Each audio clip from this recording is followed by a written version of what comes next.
বিশ্বের সেরা 10 কিংবদন্তি ফুটবল খেলোয়াড়। ফুটবল শুধু একটি খেলা নয়, এটি বিশ্বজুড়ে কোটি কোটি মানুষের আবেগ, সংস্কৃতি এবং জীবনের অংশ। যুগে যুগে এমন কিছু ফুটবল খেলোয়াড় জন্ম নিয়েছেন যারা মাঠের গণ্ডি পেরিয়ে হয়ে উঠেছেন ইতিহাসের চিরস্মরণীয় কিংবদন্তি। তাদের পারফরম্যান্স, নেতৃত্ব, অর্জন এবং মানবিক রূপ বিশ্ব ফুটবলের মানচিত্রে চিরস্থায়ী ছাপ ফেলেছে।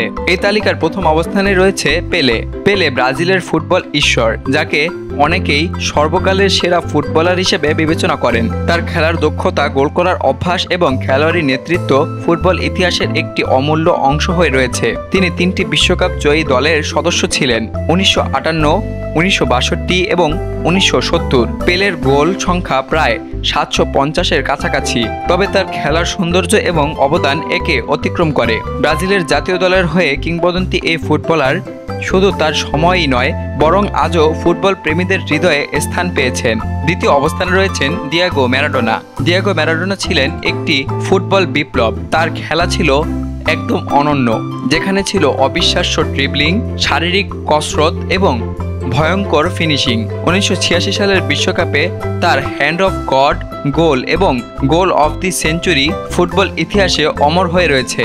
তিনি আর্জেন্টিনাকে 1986 সালে বিশ্বকাপ জিতিয়েছিলেন এবং ক্লাব ক্যারিয়ারেও বার্সেলোনা, নেপোলি সহ নানা দলে দুর্দান্ত খেলেছেন।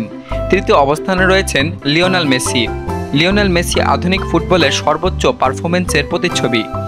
বার্সেলোনার হয়ে একাধিক চ্যাম্পিয়ন্স লিগ, লা লিগা শিরোপা এবং ব্যালন ডিওর জয়ী মেসি তার অসাধারণ ড্রিবলিং, পেসিং এবং গোল করার সক্ষমতা দিয়ে বিশ্বের প্রতিটি প্রতিপক্ষকে বিভ্রান্ত করেছেন। 2022 সালের বিশ্বকাপ তার জন্য এক মহৎ অর্জন, যেখানে তিনি আর্জেন্টিনাকে শিরোপা জিতিয়েছিলেন। চতুর্থ অবস্থানে রয়েছেন ক্রিস্টিয়ানো রোনালদো। এটি একটি নাম যা ফুটবল প্রেমীদের মুখে সর্বদা উচ্চারিত।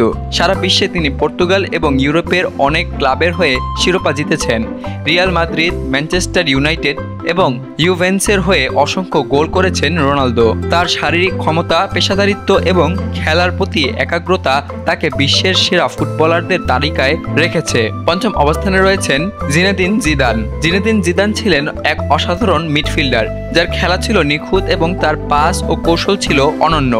ফ্রান্সকে 1998 সালে বিশ্বকাপ জিতেছিলেন এবং 2000 সালে ইউরো চ্যাম্পিয়নও হন তিনি। ক্লাব পর্যায়ে রিয়াল মাদ্রিদে অসাধারণ ক্যারিয়ার কাটিয়ে জিদান ফুটবলে তার নিজস্ব ছাপ রেখে গেছেন। 2006 সাল বিশ্বকাপে তার আছড়ে হেড গোল এখনও কিংবদন্তি হয়ে রয়েছে।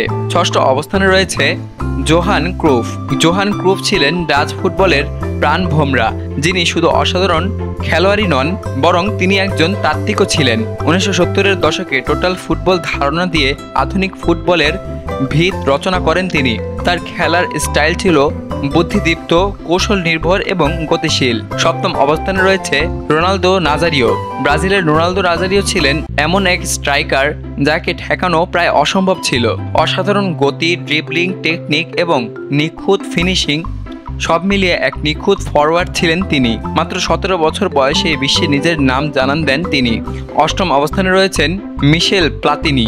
মিশেল প্লাতিনি ছিলেন এক নিখুঁত প্লেমেকার, যার পাস এবং ফ্রি কিক ছিল শিল্পকর্মের মতো। তিনি ছিলেন 1980-র দশকে অন্যতম সেরা মিডফিল্ডার। নবম অবস্থানে রয়েছে পাওলো মালদিনি। ফুটবল মানেই শুধু গোল নয়, গোল ঠেকানো এক বড় শিল্প। এখানে পাওলো মালদিনির নাম শ্রদ্ধার সঙ্গে উচ্চারিত হয়। ইতালির এই ডিফেন্ডার তার 25 বছরের ক্যারিয়ারের পুরোটা কাটিয়েছেন এসি মিলানে। দশম অবস্থানে রয়েছে রোনালদিনহো। ফুটবল যখন শিল্প হয়ে ওঠে, তখন তার রূপ নেয় রোনালদিনহোর পায়ে। ব্রাজিলের এই জাদুকর তার ড্রিবলিং, টাচ, ট্রিক্স এবং সৃজনশীলতার জন্য ইতিহাসে অমর হয়ে আছেন। 2005 সালে তিনি জিতেছেন ব্যালন ডিওর, আর বার্সেলোনার হয়ে 2006 সালে জিতেছিলেন চ্যাম্পিয়ন্স লিগ।